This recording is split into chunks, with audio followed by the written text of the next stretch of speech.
రామాయణ యుద్ధం ముగిసిన తర్వాత శ్రీరాముడు అయోధ్యలో రాజ్యభారాన్ని చేపట్టాడు. తరువాత కాలక్రమేణా తన అవతారాన్ని సమాప్తం చేశాడు. ఈ విషయం హనుమంతుడికి ఎంతో బాధ కలిగించింది. అయితే శ్రీరాముడు ముందుగానే హనుమంతుడికి ఒక వరం ఇచ్చాడు. నా నామం ఉన్నంతకాలం నీవు భూమిపై ఉండి భక్తులను రక్షించాలని.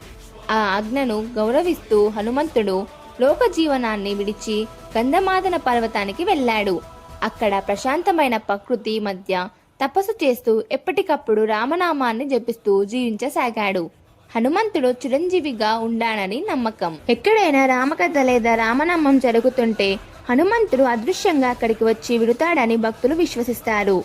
భక్తులను కాపాడుతూ ఆశీర్వదిస్తూ హనుమంతుడు గంధమాదన పర్వతంలో తపస్సు జీవితం గడుపుతాడని చెబుతారు. హనుమంతుడు అంటే మీకు ఇష్టమైతే కామెంట్ బాక్స్లో జై హనుమాన్ అని రాయండి. అలాగే మా ఛానల్ని సబ్స్క్రైబ్ చేసుకోండి.